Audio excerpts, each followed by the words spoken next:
Bob, this rain, we just can't seem to get a break from it. Yeah, it's been tough going. You know, we've had lots of and this is typically a very dry time, and so a lot of people plan events thinking, oh, it's not going to be too bad, but it's been very unusually wet here. This is typically the brush fire season for us, and it hasn't been that case. Things are really quite wet out there, and had a little funnel cloud spin up today, and Amy Blair got that shot and sent it in to pics@mysuncoast.com. She also sent some video. Appreciate that, Amy. It's doing really well on social media right now, and I'll tell you, the forecast for the upcoming days is calling for some wet weather to stick around for a while, so keep those umbrellas handy.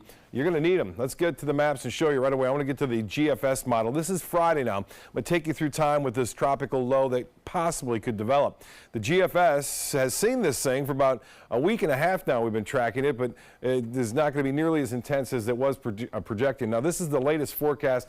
The center would be right about here, and there's not much of a center, so you don't see the ISO bars or the ISO lines there close together, so it's not going to be a very tightly compact system. And these winds are at 850 millibars, meaning that you wouldn't see this strong a wind, but there's a potential that this could be a tropical depression heading toward Florida, and this would be on Sunday at 5:30 in the morning, and then working its way up through the central portion of the state, then getting into Georgia on Monday morning. So that is the GFS model. That's the United States model.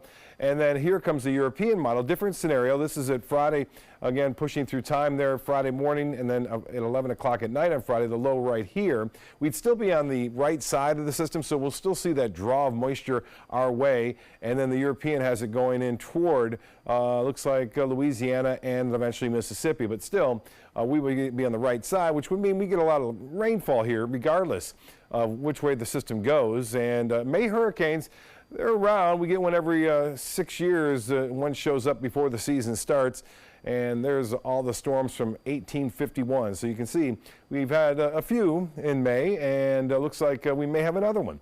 Some heavy showers down to our south now. All this moisture is going to try to work its way northward, but it'll be in place. I think most of the rain for us is over overnight. We may see a few isolated showers. Boy, it came down heavy in places, though. Look at that rainfall total, 2.7 inches there just to the east of I-75 in Sarasota. 3 inches of rain near Terracea. 2 inches near Holmes Beach. Now, that steady stream of moisture is a result of a line of low pressure, and on the tail end of that low is where we're expecting the low pressure center to develop and eventually emerge into the Gulf of Mexico on Friday.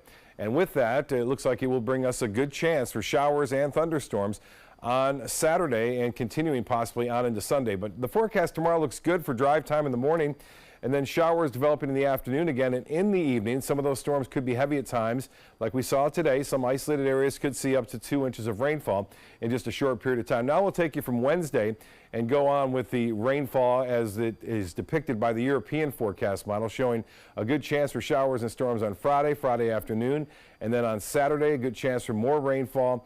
And then again, if the European is right, we're going to see that steady stream of moisture move right on into Florida. So that's going to be kind of a wet weekend and into Memorial Day. 73 right now, and winds are out of the east-northeast at 6. The high today was 84, and the low was 71. Rainfall, a half inch at the airport. We're doing pretty well for the month. We're well above average, and for the year, we're about an inch below average. Again, for boaters, the winds will be out of the southeast at 10 to 15 knots. Here's the 7-day forecast then. 70% chances for mainly afternoon and evening storms, and that'll be the case on Wednesday and Thursday. But the atmosphere is so juiced up that the storms that do develop will produce some locally heavy rainfall.